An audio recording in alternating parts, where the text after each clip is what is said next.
Gentlelady, and now yield 5 minutes to my friend from North Carolina. Thank you, Mr. Chairman. Mr. Swagel, thanks for being with us again today. I didn't come here this morning to talk about tariffs, but I found one of your answers earlier extremely interesting when, and I'm paraphrasing, you said that tariffs made things more expensive on Americans and families and that sort of thing. In that answer, did you consider at all the use of tariffs as a tool, for example, with China to free up trade for rare earth materials that people here in the United States very much count on? Yes or no? So that wasn't part of my answer, but that's part of the big picture of tariffs. So no, you did not consider that. In your answer, did you consider using tariffs as a tool with Mexico to reduce illegal immigration and the flow of fentanyl into the United States? I think that's a policy. It's not part of my answer, no.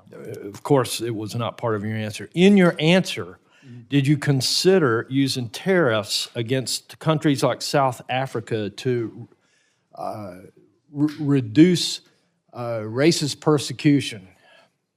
Oh, no, again, it's the same. No, it was not part. It was not not part of your answer.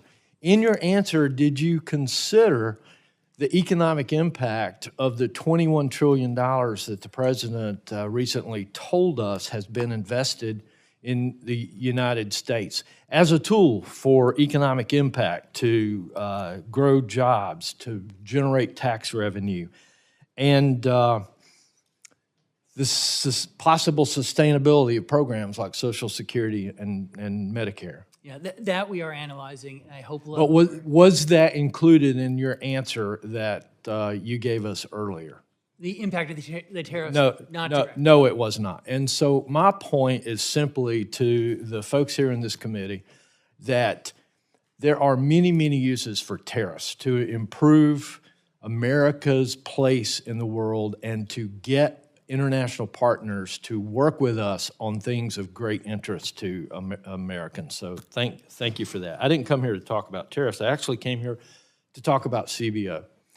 Can you tell us what reforms you would recommend to CBO? Because all of us, after every single bill, take issue with some of the answers that we get. No, thank you for the question.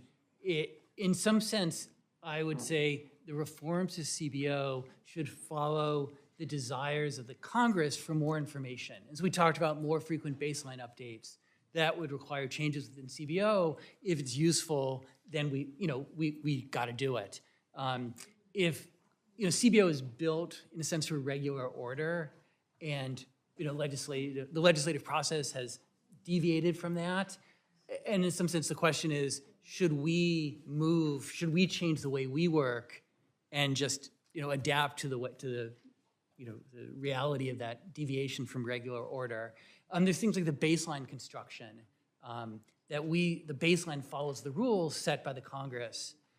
If Congress would benefit from different information, well, then we would provide that. I'll give you one quick example, and then I'll stop. Right. For example, the Social Security program, some people focused on the benefits that have been promised, and some people focus on the benefits that are feasible, the payable versus the promised benefits.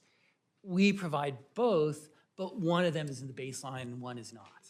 Tell us a little bit about how you keep score for yourself. How do you maintain your report card on the things that you go and do a look back on, and how frequently you do that? Oh, okay. So we have regular reports, but you asked about me, and I look back and say, well, what did we get right and wrong? And naturally, the big ones are the ones that weigh on me. So I'll give you, do the negative first and then the positive, right? It's difficult to project interest rates. Interest rates have been higher over the last couple of years than we projected, and that has an effect on our projections. And so we're doing a lot of work now on our interest rate modeling. In the other direction, our modeling of the 2017 Tax Act in 2018 and 2019 was spectacularly on target, 99.6, 99.8% accurate for 2018 and 2019. And obviously 2020 is a weird year with the pandemic, but that's in substance a success. All right. Thank you. Unfortunately, my time is up. So, Mr. Chairman, I'll yield. Thank you. Thank you. I think the gentleman from North Carolina